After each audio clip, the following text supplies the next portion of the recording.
to upbraid you, boys. It is in vain for a soldier to complain. For the next campaign, we go to him that made us boys, free from all pain. But if you should remain, a bottle and kind landlady will cure all again.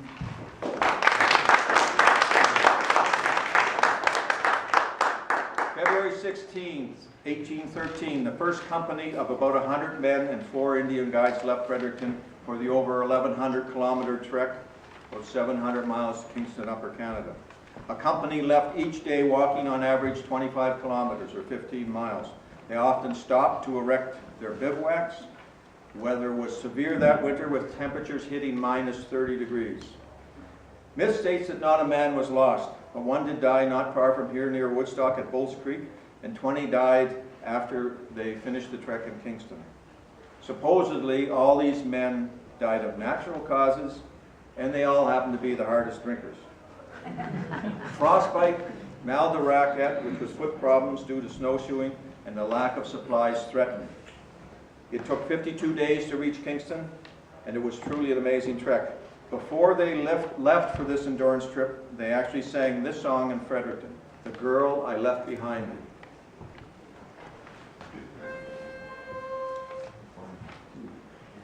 I'm lonesome since I crossed the hill, and o'er the moorland sedgy, such heavy thoughts my heart do fill, since parting with my Betsy, I seek for one as fair and gay, but find none to remind me how sweet the hours I passed away with the girl I left behind me. Oh, ne'er shall I forget the night, the stars were bright above me, and gently lent their silvery light, when first she vowed to love me. But now I'm bound to Brighton camp, and heaven then pray guide me, and send me safely back again to the girl I left behind me.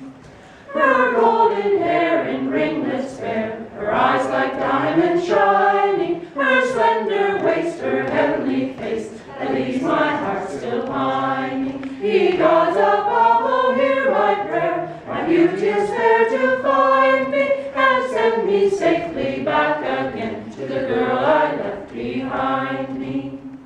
The bee shall honey taste no more, the dove become a ranger, the falling waters cease to roar, ere I shall seek to change her. The vows we made to heaven above shall ever cheer and bind me, in constant sea to her I love, the girl I left behind me.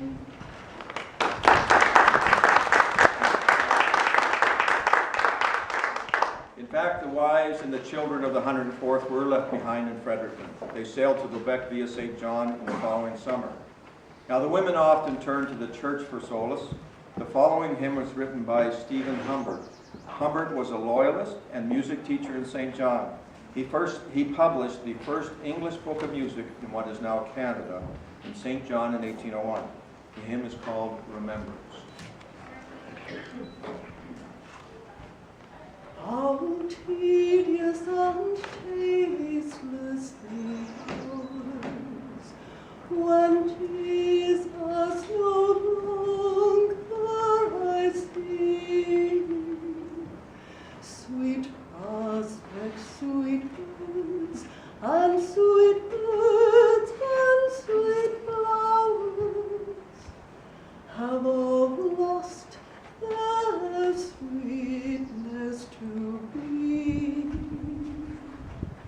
have all lost their sweetness to be.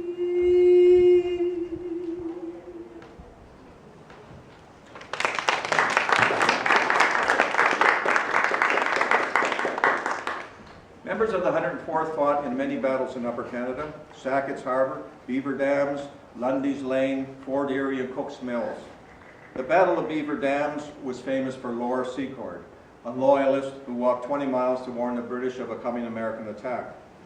This led to a sweet British victory. Although we in New Brunswick still much prefer gunongs. Much of the war was fought in Upper and Lower Canada against greater numbers of American troops. British forces in the 104th fought valiantly and successfully. Oddly enough, in 1813, the first year the 104th was in the field, of the roughly 1,000 troops, 92 men died of natural causes and only 31 died in battle. Death was from limited medical capabilities, dysentery, and malaria. Many of the soldiers had previously, the officers had served in the tropics. Later in the war, regiments from Halifax were shipped into the Bay of Fundy and the shores of Maine. The British took Eastport. There must be an American in the crowd. The British took Eastport and went up the Penobscot and captured Bangor. Now, naval encounters in the Bay of Fundy often consisted of small ships to protect merchants from privateers. Privateers with letters of marque abounded, and ships were often captured and recaptured. The first Brunswickers saw service during the war, and ships like the Brim and the Boxer protected local waters. Upriver, wood boats and bateaux were put into service to protect the inland waters.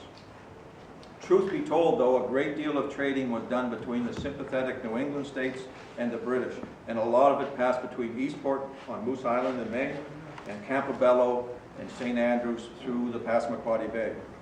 This was sort of 1812's version of cross-border shopping.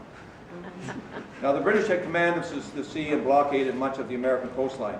Raids were made on American cities, and in August of 1814, the city of Washington was captured and the White House was burned. Fortifications were built in New Brunswick, blockhouses, and of course Carleton Martello Tower in St. John. Now, Napoleon was defeated in 1814, and most of the reasons for the War of 1812 were gone. On December 24th, Christmas Eve, 1814, the Treaty of Ghent was signed, and the war ended. All borders were restored to those previous of the war. Many soldiers didn't return to New Brunswick, but some settled along the upper St. John River between just below Perth Andover up to about Grand Falls, around the Presque Isle River up to Grand Falls. Perhaps the following song was sung by the young women waiting their return, early one morning.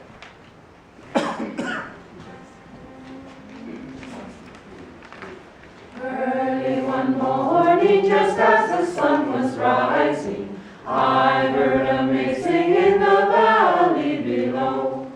Oh, don't deceive me, oh, never leave me. How could you use a poor maiden so?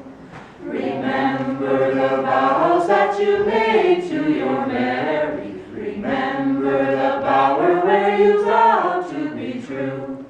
Oh, don't deceive me, oh, never leave me. How could you use a poor maiden so? Thus sang the poor maiden, her sorrows bewailing. Thus sang the poor maid in the valley below. Oh, don't deceive me, oh, never leave me. How could you use a poor maiden so? How could you use a poor maiden so?